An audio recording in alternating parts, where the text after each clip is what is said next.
Capítulo 27. O reavivamento. Onde quer que a palavra de Deus tenha sido pregada com fidelidade, os resultados que se seguiram demonstraram que o reavivamento provinha do Senhor. Os pecadores sentiram o despertar da consciência. Profunda convicção tomou conta de sua mente e de seu coração. Sentiram a justiça de Deus e clamaram: quem me libertará do corpo sujeito a esta morte? Romanos 7:24. À medida que a cruz de Cristo se revelava, eles nada viam além dos méritos do Salvador para expiar seus pecados. Por meio do sangue de Jesus, tiveram a remissão dos pecados passados. Romanos 3:25. Essas pessoas creram, foram batizadas e se levantaram para andar em novidade de vida. Pela fé no Filho de Deus, elas seguiram seus passos, refletiram seu caráter e se purificaram, assim como ele é puro. Amavam coisas que antes odiavam e passaram a odiar coisas que antes amavam. Os orgulhosos ficaram mansos, os vaidosos e arrogantes se tornaram sérios e humildes. Os bêbados ficaram sóbrios e os imorais passaram a ser puros. Os cristãos não buscavam o adorno exterior dos cabelos trançados e joias de ouro ou roupas finas, mas a beleza demonstrada num espírito dócil e tranquilo, o que é de grande valor para Deus. 1 Pedro 3, 3 e 4. Os reavivamentos faziam solenes apelos ao pecador. Davam frutos em pessoas que não recuaram diante da negação do eu, mas se alegravam por ser consideradas dignas de sofrer em nome de Cristo. Os observadores eram capazes de ver uma transformação naqueles que decidiam seguir a Jesus. Resultados como esses costumavam suceder períodos de despertamento religioso. Muitos reavivamentos modernos são bem diferentes desses. É verdade que várias pessoas, além de estar convertidas, e grande número entra para as igrejas. No entanto, as consequências não dão apoio à crença de que houve crescimento na vida espiritual real daqueles que aceitaram. A chama que queima por um pouco logo se extingue. Com grande frequência, os reavivamentos populares despertam as emoções, apelando para o amor por algo novo e surpreendente. Quem se converte dessa maneira sente pouco desejo de ouvir a verdade bíblica. A menos que o culto religioso tenha algo de sensacional, não atrai esses indivíduos. Para a pessoa convertida, o relacionamento com Deus e as coisas eternas são o grande assunto da vida. Onde está o espírito de consagração a Deus nas igrejas populares de hoje? Os convertos não dão as costas para o orgulho e para o amor ao mundo. Não estão mais dispostos a negar o eu e seguir o manso e humilde Jesus do que antes de sua conversão. A piedade praticamente desapareceu em muitas igrejas, o genuíno e o falso. A despeito do declínio generalizado da fé, existem verdadeiros seguidores de Cristo nessas igrejas. Antes de Deus finalmente trazer seus juízos, haverá em meio ao povo do Senhor um reavivamento de autêntica piedade, conforme não se vê desde os tempos dos apóstolos. O Espírito de Deus será derramado. Muitos vão se separar das igrejas nas quais o amor a este mundo substitui o amor a Deus e a sua palavra. Diversos ministros e indivíduos aceitarão com alegria as grandes verdades que preparam um povo para a segunda vinda do Senhor. No entanto, Satanás quer interferir nessa obra e antes de chegar a hora de tal movimento, ele tentará impedi-lo trazendo à tona uma falsificação. Nas igrejas que conseguir reunir sob seu poder, fará parecer que Deus está derramando sua bênção especial. Muitos vão se vangloriar. O Senhor está realizando maravilhas, quando na verdade a obra pertence a outro espírito. Usando um disfarce religioso, Satanás tentará estender sua influência sobre o mundo cristão. Em reavivamentos como esses, ocorre não apenas empolgação emocional, mas uma mistura bem projetada entre o verdadeiro e o falso, a fim de enganar. Entretanto, à luz da palavra de Deus, não é difícil reconhecer a natureza de movimentos como esses, onde quer que as pessoas negligenciem as instruções da Bíblia, afastando-se das mensagens claras que provam o coração e exigem que neguem o eu e renunciem ao mundo, podemos ter a certeza de que Deus não está derramando sua bênção. E pela regra, vocês o reconhecerão por seus frutos. Mateus 7,16. Fica claro que esses movimentos não são obra do Espírito de Deus. As verdades da palavra de Deus são um escudo contra os enganos de Satanás. A negligência dessas verdades abre as portas para males que hoje são disseminados pelo mundo. Em grande medida, as pessoas perderam de vista a importância da lei de Deus. Uma ideia errada sobre lei divina tem levado a erros na conversão e na santificação, rebaixando o padrão da vida piedosa. Aqui, então, encontramos o motivo para a falta do Espírito de Deus nos reavivamentos da atualidade. A lei da liberdade. Muitos mestres religiosos afirmam que Cristo aboliu a lei por meio de sua morte. Alguns dizem que ela era um jugo pesado e, em contraste com o cativeiro da lei, apresentam a liberdade que o Evangelho supostamente nos faz desfrutar. Não era assim que os profetas e apóstolos viam a santa lei de Deus. Davi disse: andarei em verdadeira liberdade, pois tenho buscado os teus preceitos. Salmo 119, 45. O apóstolo Tiago se refere aos 10 mandamentos como a lei perfeita, lei da liberdade. Tiago 1, 25.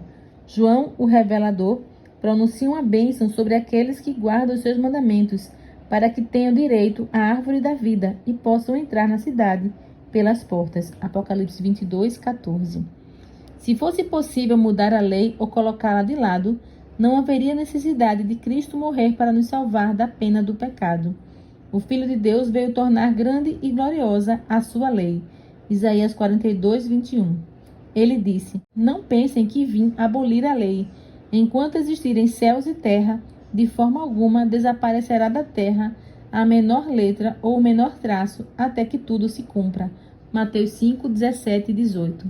Falando acerca de si mesmo, Jesus declarou: tenho grande alegria em fazer a tua vontade, ó meu Deus. A tua lei está no fundo do meu coração. Salmo 48. A lei de Deus é imutável, é a revelação do caráter de seu autor. Deus é amor e sua lei é amor. O amor é o cumprimento da lei. Romanos 13, 10. O salmista disse: a tua lei é a verdade, todos os teus mandamentos são justos.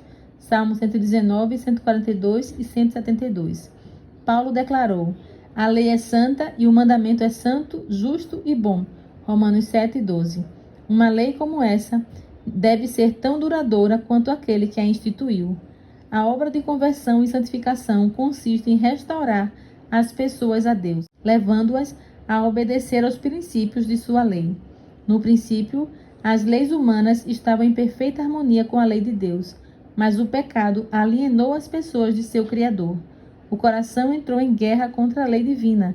A mentalidade da carne é inimiga de Deus porque não se submete à lei de Deus, nem pode fazê-lo. Romanos 8, 7. Contudo, Deus tanto amou o mundo que deu o seu Filho unigênito para que os pecadores pudessem se reconciliar com ele e ser levados mais uma vez à condição de harmonia com seu Criador. Essa mudança é o novo nascimento, sem o qual o pecador não pode ver o reino de Deus. João 3,16. Novo nascimento. O primeiro passo para se acertar com Deus é a convicção do pecado. O pecado é a transgressão da lei. 1 João 3,4. É mediante a lei que nos tornamos plenamente conscientes do pecado. Romanos 3,20. A fim de enxergar a própria culpa, os pecadores precisam testar seu caráter pela lei de Deus. Um espelho que mostra como é um caráter perfeito e permite que reconheçam os defeitos existentes no seu. A lei nos mostra o pecado, mas não provê remédio. Declara que a morte é a recompensa do transgressor. Somente o Evangelho de Cristo é capaz de nos libertar da condenação ou profanação do pecado. Precisamos demonstrar arrependimento a Deus, cuja lei transgredimos, e fé em Cristo, nosso sacrifício expiatório. Dessa maneira, recebemos perdão pelos pecados anteriormente cometidos, verso 25, e nos tornamos filhos de Deus. Ficamos, portanto, livres para obedecer à lei de Deus? Paulo diz: anulamos então a lei pela fé? De maneira nenhuma. Ao contrário, confirmamos a lei, verso 31. Nós, os que morremos para o pecado, como podemos continuar vivendo nele? Romanos 6, 2. João declara: nisto consiste o amor a Deus, em obedecer aos seus mandamentos. E os seus mandamentos não são pesados. 1 João 5, 3. No novo nascimento, o coração entra em harmonia com Deus e sua lei. Quando essa mudança acontece, o pecador passa da morte para a vida, da transgressão da lei e rebelião para a obediência e lealdade. a velha vida termina. Começa a nova vida de perdão, fé e amor. Então, as justas exigências da lei serão plenamente satisfeitas em nós, que não vivemos segundo a carne, mas segundo o Espírito. Romanos 8:4. A linguagem do coração será: como eu amo a tua lei, medito nela o dia inteiro. Salmo 119:97. Sem a lei, as pessoas não têm verdadeira convicção do pecado, nem sentem necessidade de se arrepender. Não reconhecem o quanto necessitam do sangue expiatório de Cristo. Aceitam a esperança de salvação sem mudança radical do coração ou a reforma de vida. Por isso, há muitas conversões superficiais e muitas pessoas entram para a igreja sem jamais terem se unido a Cristo. Santificação. Ideias errôneas sobre a santificação também surgem da negligência ou rejeição da lei divina. Essas teorias, envolvendo ensinos falsos e resultados práticos perigosos, muitas vezes são populares. Paulo escreveu: a vontade de Deus é que vocês sejam santificados. 1 Tessalonicenses 4:3. A Bíblia ensina claramente o que é santificação e como podemos alcançá-la. O Salvador orou por seus discípulos: santifica-os na verdade, a tua palavra é a verdade. João 17:17. E Paulo ensinou que os fiéis deveriam ser santificados pelo Espírito Santo. Romanos 15:16. Qual é a obra do Espírito Santo? Jesus disse aos discípulos: quando o Espírito da verdade vier, ele os guiará a toda a verdade. João 16:13. E o salmista declara: a tua lei é a verdade. Salmo 119, 142. Uma vez que o mandamento de Deus é santo, justo e bom, o caráter formado pela obediência a essa lei será santo. Cristo é o exemplo perfeito de um caráter assim. Ele declarou: tenho obedecido aos mandamentos de meu Pai. Sempre faço o que lhe agrada. João 15:10 e João 8:29. Os seguidores de Cristo devem se tornar semelhantes a ele. Pela graça de Deus, formar um caráter em harmonia com os princípios de sua santa lei. Essa é a santificação bíblica. Somente pela fé. Só temos condições de realizar essa obra pela fé em Cristo, pelo poder do Espírito Santo que vive dentro de nós. Os cristãos sentem o pecado tentá-los, mas estão em constante batalha contra ele. Necessitam do auxílio de Cristo para fazer isso. A fraqueza humana se une à força divina e a fé exclama: graças a Deus que nos dá a vitória por meio de nosso Senhor Jesus Cristo. 1 Coríntios 15:57. A obra de santificação é progressiva. Quando o pecador encontra paz com Deus, na conversão, a vida cristã acabou de começar. Ele então deve prosseguir até a perfeição. Abacuque 6:1. Crescer até que todos cheguemos à medida da estatura completa de Cristo. Efésios 4:13. Prossigo para o alvo a fim de ganhar o prêmio do chamado celestial de Deus em Cristo Jesus. Filipenses 3:14. Aqueles que vivenciam a santificação bíblica são humildes. Reconhecem o quanto são indignos em contraste com a pureza e a perfeição de Deus. O profeta Daniel foi um exemplo de verdadeira santificação. Em vez de alegar ser puro e santo, esse honrado homem de Deus se identificou com a situação realmente pecadora de Israel, enquanto suplicava diante do Senhor por seu povo. Daniel 9, 15, 18 e 20. Aqueles que andam à sombra da cruz do Calvário não se exaltarão, nem farão declarações arrogantes de que estão livres do pecado.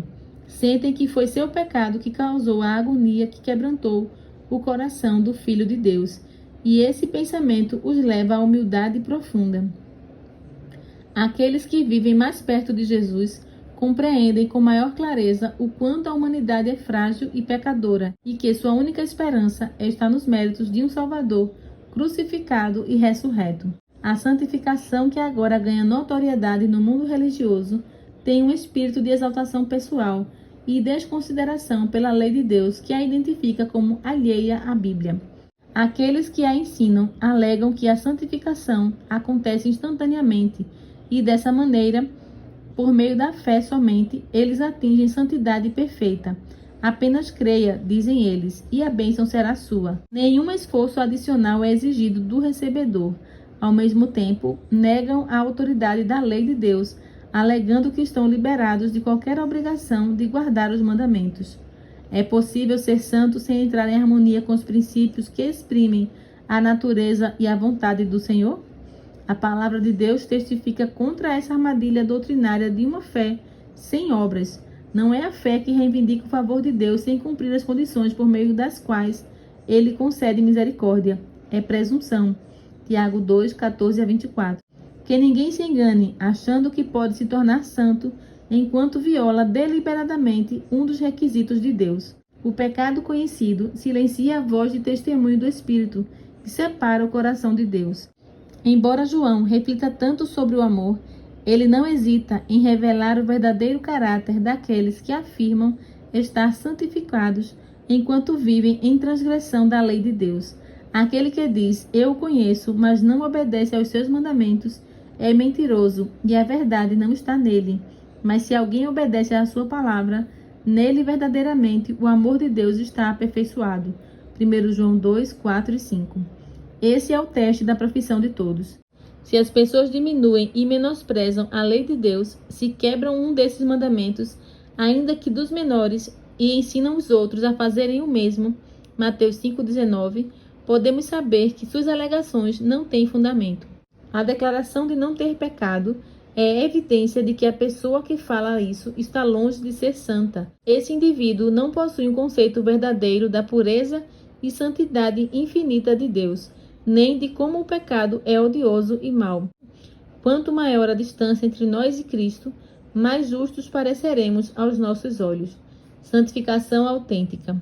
A santificação envolve o ser inteiro, espírito, alma e corpo. 1 Tessalonicenses 5, 23. Os cristãos são chamados a apresentar o corpo em sacrifício vivo, santo e agradável a Deus. Romanos 12, 1. Toda prática que enfraquece a força física ou mental nos desprepara para o serviço ao nosso Criador. Aqueles que amam a Deus de todo o coração tentarão constantemente colocar toda a força de seu ser em harmonia com as leis que os tornam mais aptos a fazer a vontade do Senhor. Não enfraquecerão nem profanarão a oferta que apresentam a seu Pai Celestial, condescendendo com apetites ou paixões. Toda prática pecaminosa tende a anuviar e amortecer a compreensão mental e espiritual. A palavra ou o Espírito de Deus conseguem causar apenas uma frágil impressão no coração. Purifiquemo-nos de tudo que contamina o corpo e o espírito, aperfeiçoando a santidade no temor de Deus. 2 Coríntios 7, 1. Quantos professos cristãos degradam sua humanidade semelhante a Deus por meio da glutonaria, da bebedeira de vinho e do prazer escondido? E, com frequência, a igreja encoraja o mal para encher sua tesouraria quando o amor a Cristo é pequeno demais para fazê-lo. Se Jesus entrasse nas igrejas de hoje para ver as festas que acontecem em nome da religião, ele não expulsaria daqueles que profanam sua casa dessa maneira, assim como baniu os cambistas do templo? Acaso não sabem que o corpo de vocês é santuário do Espírito Santo, que habita em vocês, que lhes foi dado por Deus e que vocês não são de si mesmos? Vocês foram comprados por alto preço. Portanto, glorifiquem a Deus com seu próprio corpo. 1 Coríntios 6, 19 e 20. Os cristãos cujo corpo é o templo do Espírito Santo não serão escravizados por um mau hábito. Seu poder pertence a Cristo. Sua propriedade é do Senhor. Como desperdiçariam esse tesouro que lhes foi confiado? Todos os anos, professos cristãos gastam imensas somas de dinheiro em prazeres prejudiciais. Roubam a Deus nos dízimos e nas ofertas, enquanto consomem mais no altar da concupiscência destruidora do que dão para ajudar os pobres ou promover o Evangelho. Se todos os que professam o nome de Cristo fossem santificados de verdade, doariam seu dinheiro com generosidade para o tesouro do Senhor, em vez de gastar com coisas desnecessárias e prejudiciais. Os cristãos deveriam dar exemplo de temperança e sacrifício pessoal. Então seriam a luz do mundo. A cobiça da carne, a cobiça dos olhos e a ostentação dos bens, 1 João 2,16, controlam a maioria das pessoas, mas os seguidores de Cristo recebem um chamado mais santo. Saiam do meio deles e separem-se, diz o Senhor. Não toquem em coisas impuras, 2 Coríntios 6, 17. A aqueles que cumprirem essas condições, Deus promete: e lhes serei pai, e vocês serão meus filhos e minhas filhas. verso 18. Reavivamento verdadeiro. Cada passo de fé e obediência traz o crente para uma conexão mais próxima com a luz do mundo. Os raios brilhantes do sol da justiça resplandecem sobre os servos de Deus e eles devem refletir seus raios. As estrelas nos revelam que há uma luz no céu cuja glória as torna brilhantes. Da mesma forma, Cristo revela ao mundo que existe um Deus no trono, cujo caráter é digno de louvor e imitação. A santidade do caráter divino será visível em suas testemunhas. Por meio dos méritos de Cristo, temos acesso ao trono do poder infinito. Aquele que não poupou seu próprio Filho, mas o entregou por nós, como não nos dará juntamente com ele e de graça todas as coisas? Romanos 8:32. Jesus disse: se vocês, apesar de serem maus, sabem dar boas coisas aos seus filhos, quanto mais o Pai que está nos céus dará o Espírito Santo a quem o pedir. Lucas 11:13. O que vocês pedirem em meu nome, eu farei. Peçam e receberão, para que a alegria de vocês seja completa. João 14:14 e 16:24. É privilégio de todos que vivem dessa maneira receber a aprovação e a bênção de Deus. Não é da vontade de nosso Pai Celestial que sempre vivamos em condenação e trevas. Não é humildade verdadeira andarmos com a cabeça prostrada e o coração cheio de pensamentos acerca do eu. Podemos ir a Jesus, ser purificados e assim comparecer sem timidez nem remorso diante da lei. Por meio de Cristo, os filhos caídos de Adão se tornam filhos de Deus. Jesus não se envergonha de chamá-los irmãos. Hebreus 2:11. A alegria do Senhor os fortalecerá. Neemias 8:10. Alegrem-se sempre, orem continuamente, deem graças em todas as circunstâncias, pois esta é a vontade de Deus para vocês em Cristo Jesus. 1 Tessalonicenses 5:16-18. Essas coisas são os frutos da conversão e santificação bíblica. Somente porque as pessoas tratam os grandes princípios de justiça mostrados na lei com tamanha indiferença é que esses frutos são tão raros. É por isso que vemos tão pouco da obra profunda e duradoura do Espírito, que costumava acompanhar os reavivamentos. É pela contemplação que somos transformados. 2 Coríntios 3:18. Assim como as pessoas negligenciaram os mandamentos nos quais Deus revelou a perfeição e a santidade de seu caráter, e sua mente se ligou a ensinos e teorias humanas, um declínio do viver santo dentro da igreja foi a consequência. Somente quando a lei de Deus for restaurada à sua posição de direito, um reavivamento de fé e espiritualidade autêntica poderá acontecer no meio daqueles que dizem pertencer ao seu povo.